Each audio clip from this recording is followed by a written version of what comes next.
So a couple weeks ago, Origin hit me up and they were like, hey, do you want to do a proper review of our EVO17-S gaming laptop? And ordinarily I would have said no, because I just don't really have much interest in laptops in general. But because the desktop PC gaming space is dead and we're all gonna die anyway, I said, sure, send it to me. So we're gonna be checking out this guy today. Before we continue, special thanks to Private Internet Access for sponsoring today's video.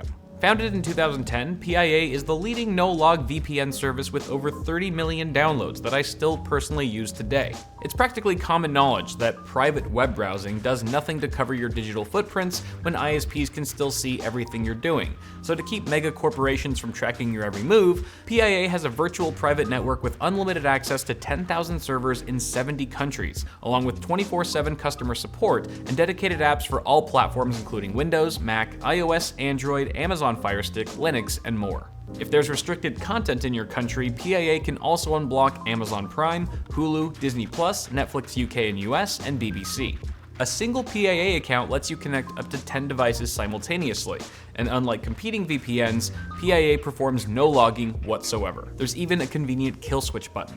Offering utmost security and transparency, it's easy to see why PIA is so highly rated and has a PCMag editor's choice under its belt. You can start browsing freely and securely today with a 30-day money-back guarantee, so there's nothing to lose. Just follow the link in the description box or pinned comment to get 83% off for just $198 a month. Take back your internet freedom and start using PIA today. So as is the case with most gaming laptops, the EVO17-S can be configured to your liking in terms of what specs you want, although you are locked into the CPU, which is an Intel Core i7-11800H. It's got 8 cores, 16 threads, and it features Intel Max Turbo, so it'll boost to 4.6 gigahertz on a single core when it's under load, whether you're gaming or in whatever software you're using. You can configure the memory, however. On the spec sheet that they gave me, like the reviewer's guide, it said up to 32 gigs, but I went on the site and you can actually do 64 gigs. So I'm guessing 64 gigs since that's what's actually on the site. That'd be two 32 gig SO-DIMMs of DDR4 memory. You can configure the speed up to 2666 as well, which isn't the fastest, but when you're talking about an Intel chip that's not quite as reliant on memory frequency as Ryzen chips, for example, it's not too much of a big deal. You can also choose which GPU you want, and actually, depending on the GPU you choose, it'll actually determine the screen that you get, or the display. So you can do an RTX 3070, and with that, you would get a full HD 1920 by 1080 display, IPS display, but it would be 144 hertz. If you scale up to the RTX 3080, then you actually get a 300 hertz display, which is kind of ridiculous. We'll talk more about that later, but RTX 3080 with Max Q design, of course, and same with the RTX 3070. So you're not really getting full fat RTX 3080 desktop GPU performance, mind you. And again, that's something that we'll cover later on. This only comes in one screen size, which is 17.3 inches. I think that's a pretty good size for a high-end gaming laptop. 15 just seems a little too small these days, and anything larger, much larger than 17 inches, then you have a harder time, fitting it in a backpack. It becomes less and less portable as you scale up there. You can also configure storage. So for the operating system drive, you can go up to a 4 terabyte SSD, and that would be PCIe Gen 4 NVMe M.2, which is pretty crazy. I think it's like a $600 option. And if you want, you can add on a secondary storage drive that goes up to 2 terabytes. And I believe that's also PCIe Gen 4 NVMe. That pretty much concludes all of the specs that you can customize, but there's also one more custom feature you can opt in for if you want to pay a little extra, or a lot extra depending on your budget, which is a design on the back side. But there's actually a few options you can choose between. You can have your design using HD UV printing, you can do laser etching, and there's even a hydro dip option. So depending on what you're looking for, if you want to customize and trick out your laptop, make it a bit more personal to your own unique taste, that is available to you. As far as this specific laptop goes, my configuration that they sent me is of course using the Intel Core i7-11800H. There's no other option for that, but it has 32 gigs of DDR4 memory, and it's Corsair Vengeance memory, I should have mentioned that earlier, 2666. We also have an RTX 3080 with Max Q, which means we have the 300 hertz 1080p display, and what's storage? 1 terabyte. 1 terabyte, I believe it's a Corsair MP600, so PCIe Gen 4, NVMe. Almost maxed out, I would say. Definitely maxed out in terms of the display and the GPU. CPU is the same for all of them. The only way that we could really upgrade this further is with the memory and storage. So later I'll be able to show you guys what the top tier level of performance looks like with the EVO17-S, given the specs that are in this thing. But next up, I should talk about warranty really quick. You get a 1-year warranty. It's a parts replacement warranty, as well as a 45-day shipping warranty. They also have, Origin has like 24/7 customer support. I think it's 365. It might be 365 days a year, but it's definitely 24/7, which is really nice. If you have a problem at 3 a.m., for whatever reason, you can just hit them up. They have phone and chat and email, I believe. I like the 24/7 support thing. I mean, for me personally, if this was my daily laptop, I would be, taking it everywhere, traveling with it. So if I ever had an issue with it while I was abroad, let's say I'm at Computex in Taiwan and something goes wrong with this thing at noon in Taiwan time, but it's like some totally random off hour back here in California, it's kind of nice peace of mind knowing that I can just hit up Origin literally at any time and they can help walk me through whatever I'm going through. So on that note, I think it's time that we look at the physical device. We'll take a look at the chassis and the body and all the ports and stuff. I guess we can start with the ports. We'll start with the ports. On the left side, you get a USB 3.1 Type A port and 2 audio jacks. They're both combo ports. One's a headphone and mic jack, and the other one is a microphone and SPDIF out. And that's really nice because whether you have a headset that has a single combo jack or one that has 2 individual jacks, one for the microphone and one for your earphones, you're pretty much accommodated either way. A lot of laptops don't do that. And on the right side, you have 2 more USB 3.1 Type A ports and an RJ45 port. It's also worth mentioning that you do have Intel dual band Wi-Fi 6 as well as Bluetooth built in. It is worth noting that, as I've been using this for a couple days, and one thing to point out, just the first critique here out of the gate, is I wish that the 2 USB 3.0 or 3.1 Type A ports were on the left side and that there was only one on the right side, because I'm a right-hand mouse user.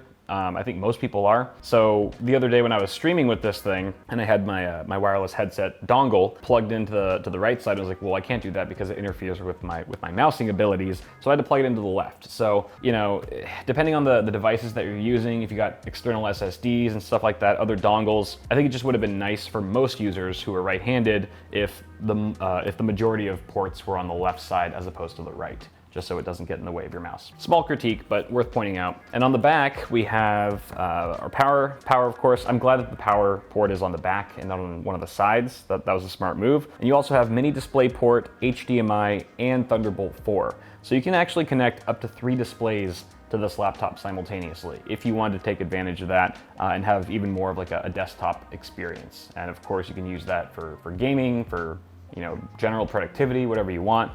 Which is really nice if you want to like dock this at home. If you have like a triple monitor spread or even just one monitor, it's kind of nice to be able to have that option. Oh, I should also mention the form factor of this thing. It's actually fairly thin and light for having a 17.3-inch screen. It weighs about 5 pounds, like just barely, like a hair over 5 pounds. And at its thickest point, it's just north of 3¼ inches thick. So this actually fits in my mini travel backpack that is supposed to only accommodate up to 15-inch laptops. This guy fits in just fine. We have some more physical features to talk about once we open up the lid of the laptop. At the very top, I'll just start at the top and work my way down. At the very top, you've got a 1 megapixel HD webcam.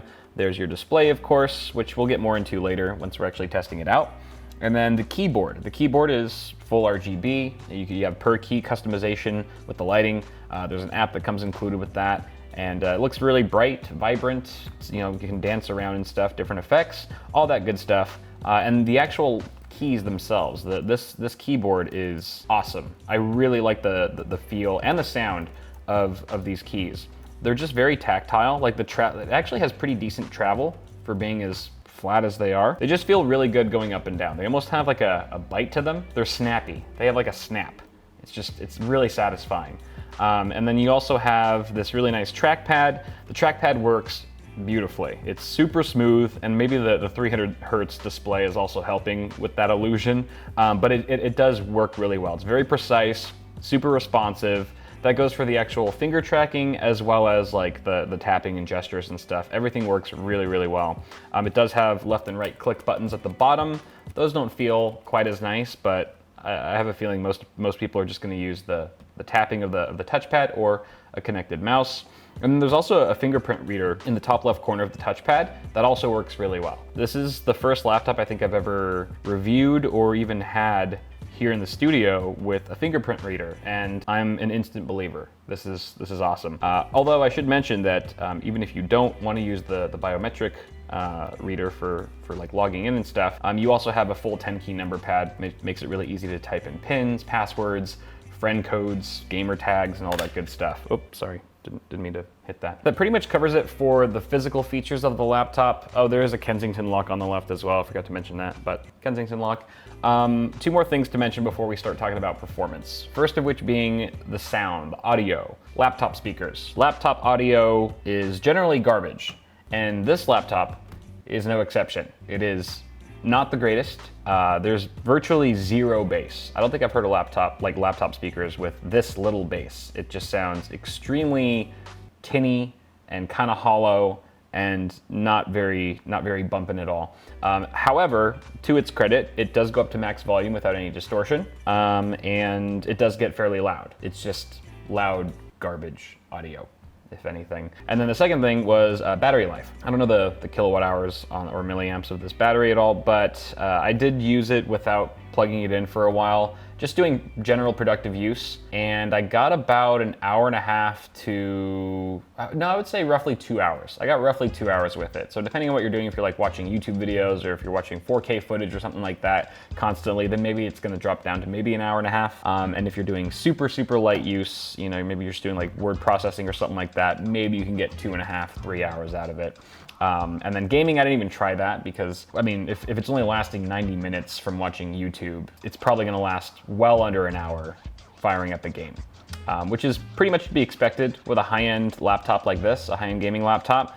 But if you're gonna be gaming on this thing, obviously you're gonna wanna plug it in anyway. All right, so let's talk about how games look and perform on the EVO17-S. Starting with how they look. So you can see here I've got Red Dead Redemption 2 fired up, and it's pretty. You guys probably can't tell from where you're sitting, but it looks really good. I know it's only a 1080 display, but it's super sharp.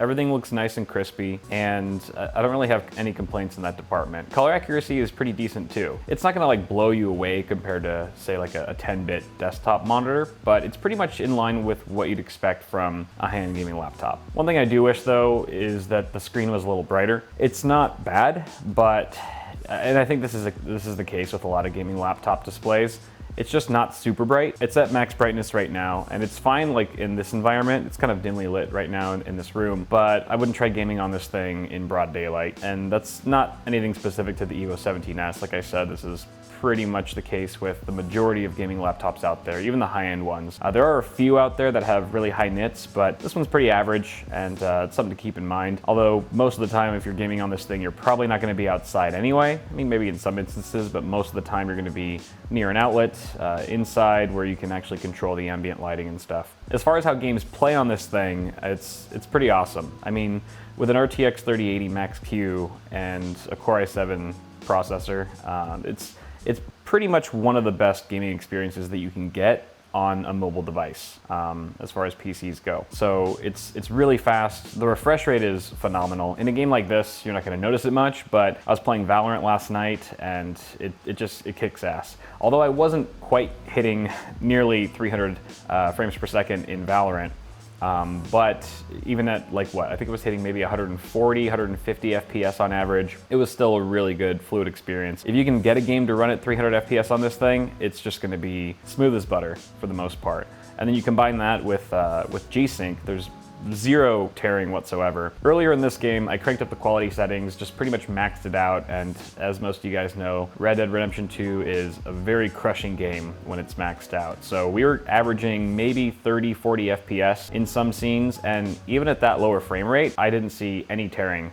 whatsoever. So I figured that we would probably get, you know, outside of the G-Sync range, but I don't know exactly what that range is for this display. It's well within those boundaries. So that was kind of nice to see. So I mean, overall, I really like this display. It looks great, it performs well, and you know, in a game like Red Dead Redemption 2, where it's just, I mean, this is a gorgeous title.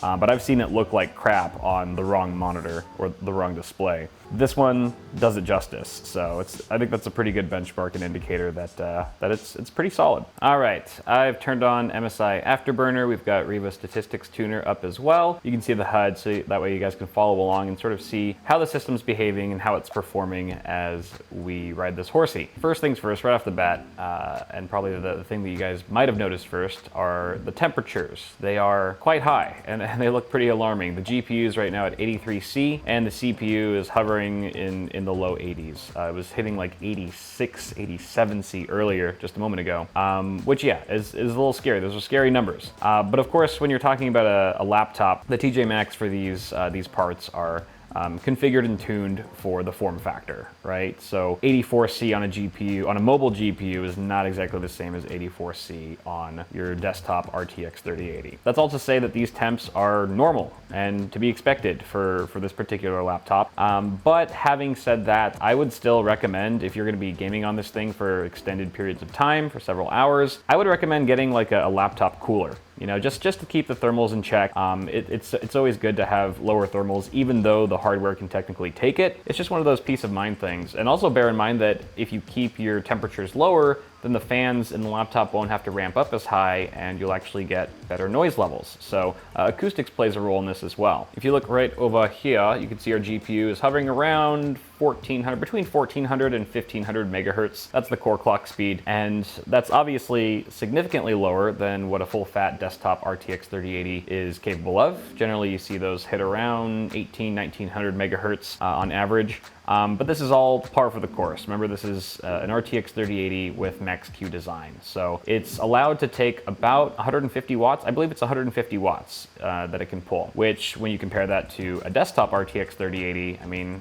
I was running my RTX 3080 Supreme X from MSI, factory overclocked card not too long ago, and Afterburner was showing that pulling around 320 watts from the wall. So that's obviously gonna lead to more power, but also a lot more heat. And when you're talking about a form factor like a laptop, you're gonna have to scale that down to, say, 150 watts, where the power output's not going to be as much, or I'm sorry, the performance levels is not going to be as high, but it's kind of what you got to do given the environment that the GPU is running in. You can also see that we're eating up quite a bit of memory, 14 gigs thereabouts of system memory is currently being used. So this is definitely one of those things where I would suggest the 32 gig option if you are going to be doing some high-end gaming, playing some really hard-hitting AAA titles like Red Dead Redemption 2. 16 gigs simply isn't cutting it like it used to be anymore for that upper echelon of gaming. So something to keep in mind, especially if you're going to be running other applications in the background or streaming while gaming, for example. Any of that stuff is going to be eating up a lot more RAM. If you have half a Chrome tab open, just forget about it. So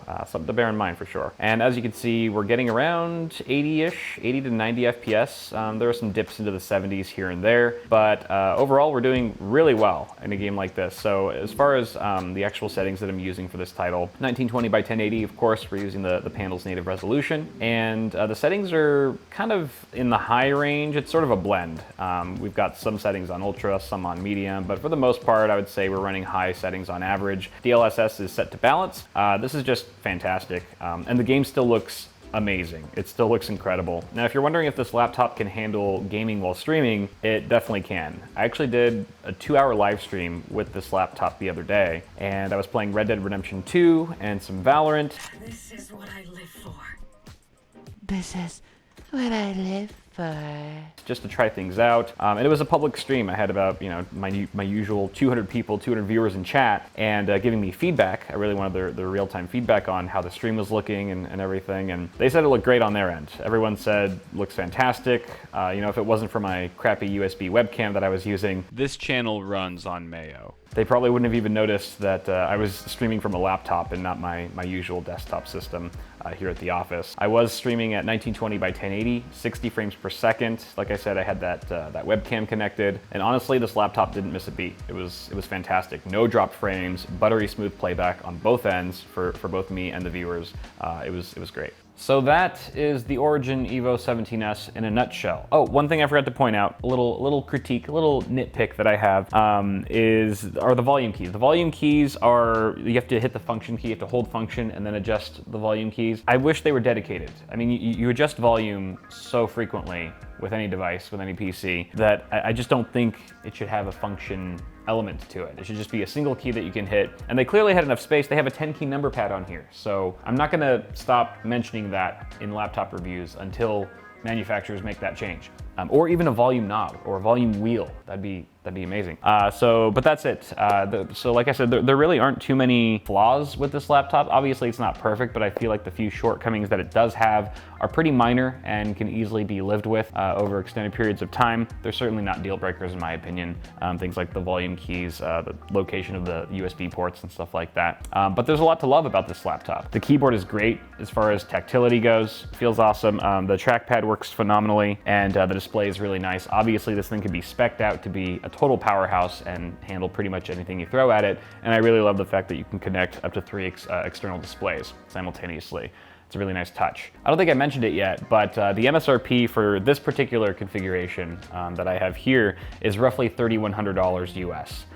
The EVO17-S starts at around $2,000, but the one I have here is roughly $3,100, which isn't cheap, but I think it's also how you look at it, right? Because this is cream of the crop. Mobile gaming performance doesn't really get a whole lot better than this, and that's $3,100 out the door. Versus if you look at the desktop side, I mean, a single RTX 3090, at least at the time of filming this video, is selling for what it costs to buy this entire laptop. So matter of perspective there, but I'll leave you guys with that.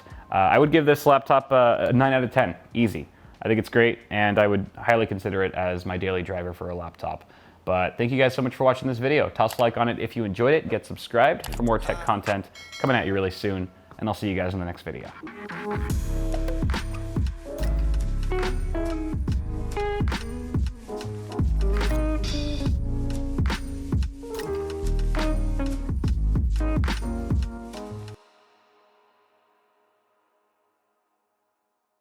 When G Fuel approaches me, finally, one of these days, for a custom flavor, bet your ass it's gonna be mayo.